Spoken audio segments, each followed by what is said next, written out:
गाडीमध्ये व्हॅनमध्ये जे आहे ते साईनाथ बाबर यांना ढकललं जात आहे, कारण का अक्षरशः आयुक्तांच्या कार्यालयातून साईनाथ बाबर यांना फरफटत जे आहे ते पुणे पोलीस घेऊन आलेले होते।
मारत द्या, आमचे हातपाय तोडा, तुम्ही सांगितलं की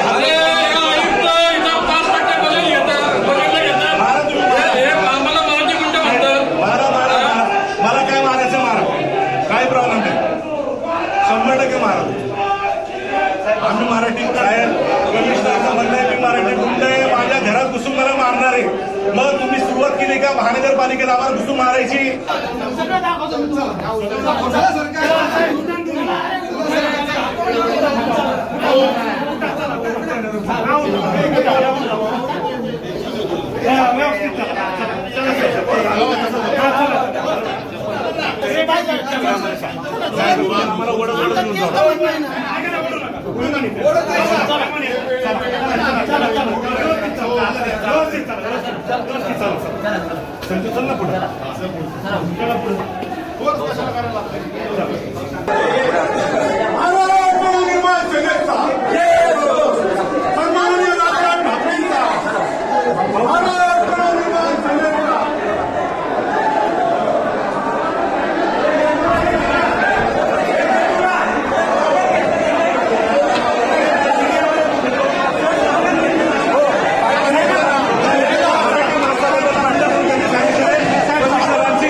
टेंडर काढलं टीव्ही वगैरे सगळ्या गोष्टी, तर आम्ही तक्रार द्यायला आलो की बाबा आयुक्त साहेब तुम्ही याची कंप्लेंट करा सर, आणि काय असेल ते सोशल का, कारण महापालिकेचं आयुक्तचं घर जर शाश्वत नसेल तर पुणे महानगरपालिकेच्या ह्या वास्तू आपल्या शाश्वत आहेत का? कुठली शाश्वत नसणार आहे? एवढं बोलण्यासाठी आम्ही दरवाजा उघडला, आतमध्ये गेलो, म्हणलं आयुक्त साहेब तुम्ही कधी भेटणार आहात, आम्ही तुमच्याशी कोण रे तू चल बाहेर, म्हणलं कोण रे तू साहेब 10 वर्ष नगरसेवक राहिले, 4 वेळा आमदारकी लढवलेली, कोण रे तू बाहेर पहिले माहिती घ्या कोण आले कोण नाही। पूर्वी महानगरपालिकेमध्ये 4 नंतर नागरिकांना आणि माजी नगरसेवकांना भेटण्याचा टाइम असायचा। आता एक कलेक्टर म्हणून कलेक्टर झाल्यानंतर इथं त्यांना माहिती नाही या गोष्टी, त्यांना म्हटलं साहेब अशा मात्र तू गुंड आहे चल बाहेर, घरात घुसून मारेल, घरात तुझ्या घरात घुसून तुला मारेल, तुला घरातनं बाहेर काढून तुला महाराष्ट्राच्या बाहेर फेकून देईल, अशा प्रकारचं आयुक्त साहेबांनी या पुण्यामधल्या संस्कृत पुण्यामधल्या सुशिक्षित पुण्यामधल्या आयुक्तांनी अशा प्रकारची भाषा केली। तुम्ही मराठी लोक गुंड आहात, तुम्ही या मराठी लोक हे गुंडगिरीची भाषा वापरताय, अशा प्रकारे आम्ही निवेदन द्यायला आलो. आम्ही त्यांना सांगायला आमची मागणी काय त्यांना फक्त बाबा हे पत्र घ्या आणि याच्यावरती केस करा. तुमच्याच घरामध्ये गुन्हा घडला आहे त्याच्यावर केस करा.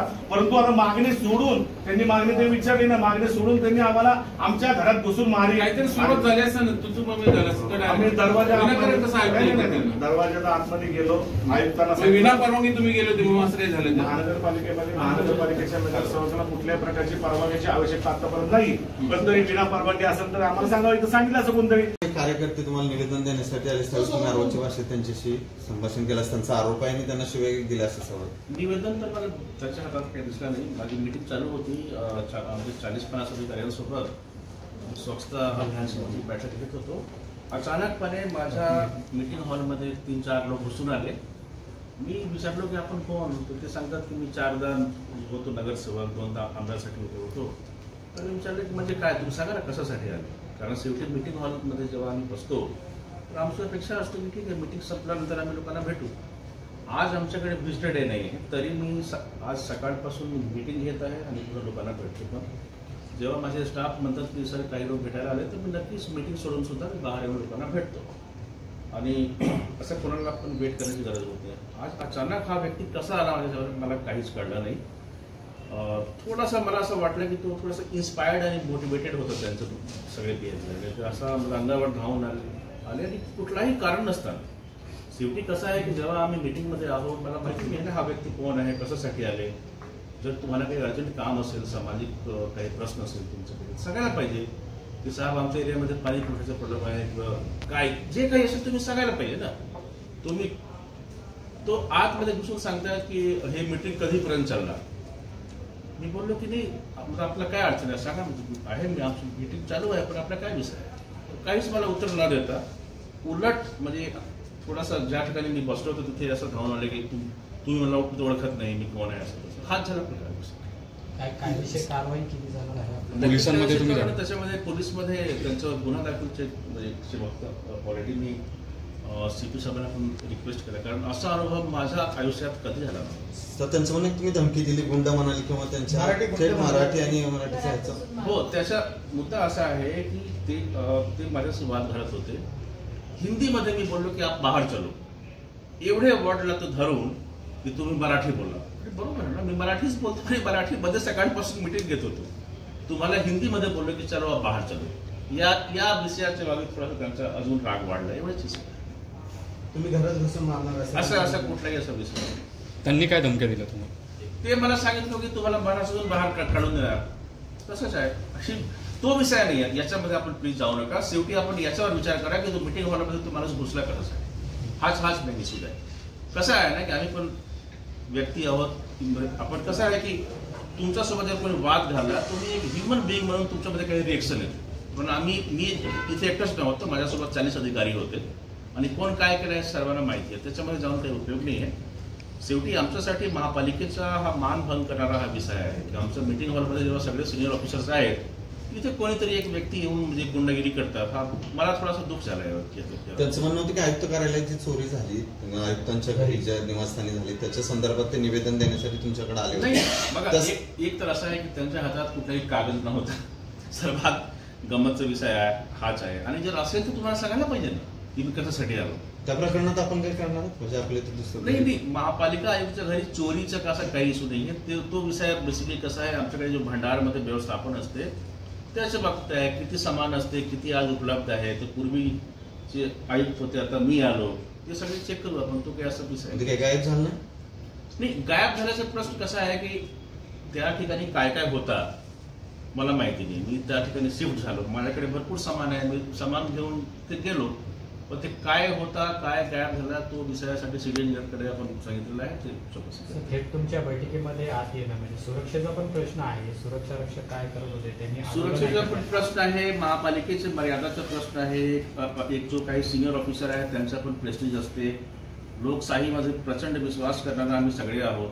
पण असा जर कोणी आपल्यासोबत मागत असेल तर फार दुर्दैवी गोष्टी आहे. मला सगळ्या गोष्टी आयुक्तांचं जर कार्यालय नीट नसेल किंवा सुरक्षित नसेल तर बाकीच्यांचं काय असेल पण त्यांचा हो ना नक्कीच चिंतेचा विषय आहे आणि याच्यावर चर्चा आम्हाला करावी लागेल. कोणती तक्रार दिली नाहीये पोलिसात किंवा महापालिकेने असं या सगळ्या संदर्भात असेल त्यांचं म्हणणं. म्हणजे कुठल्या विषयामध्ये? आयुक्तांच्या घरातलं जे सामान गायब झालं त्या संदर्भात. आता पोलिसांपर्यंत आयुक्तांच्या पोहोचलं. घरात चोरीला काय गेला नाही गेला हा फार चुकीचा काहीतरी मेसेज सुरू आहे. त्याच्यामध्ये अशी कुठलीही माहिती आम्ही जाहीर केली नाही की काय होतं काय नाही आहे. तो बेसिकली भंडारचा प्रश्न आहे.